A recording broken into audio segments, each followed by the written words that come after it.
Philippine president confident that Manila can work with Beijing on economic issues despite dispute on territory in the South China Sea. Ferdinand Marcos Jr. pointing specifically to exploration in oil and gas as the Philippines grapples with months of a national energy emergency. CNA's Jhesset Enano with this report. Philippine President Ferdinand Marcos Jr. says the joint discussions with China on energy supply are moving forward, despite heightened tensions between the two countries in the West Philippine Sea, part of the broader South China Sea. Speaking at an event with foreign journalists in Manila, President Marcos says the two countries have been discussing joint energy explorations for years. But those talks have repeatedly stalled, largely over concerns about sovereign rights. Now, with the Philippines facing fuel shortages linked to the crisis in the Middle East, President Marcos says there's renewed momentum to move the discussions forward. Discussion gained prominence in the recent past when we had our energy emergency. The Philippines needs additional supplies of oil and gas, and we need to explore the possibilities that we have in the Philippines, in the West Philippine Sea, and whatever else. Where are we at now? I think we have moved forward.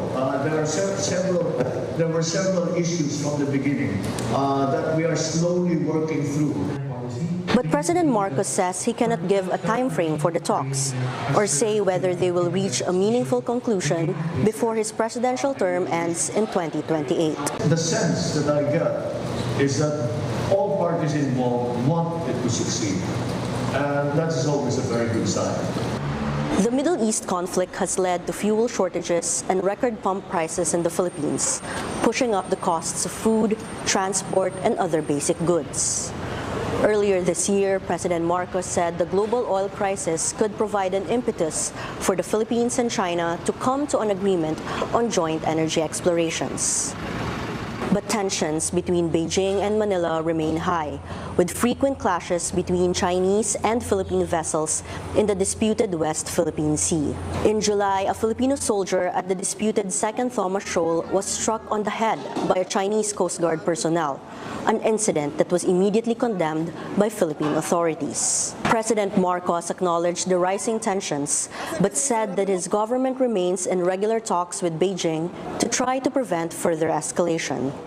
We are beginning to detect or to feel an increase in tensions or an escalation in tensions.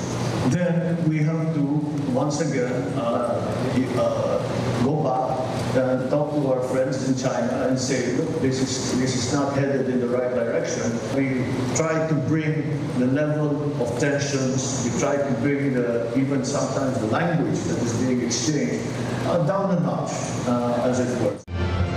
Despite the tensions, President Marcos remains optimistic about economic cooperation with Beijing.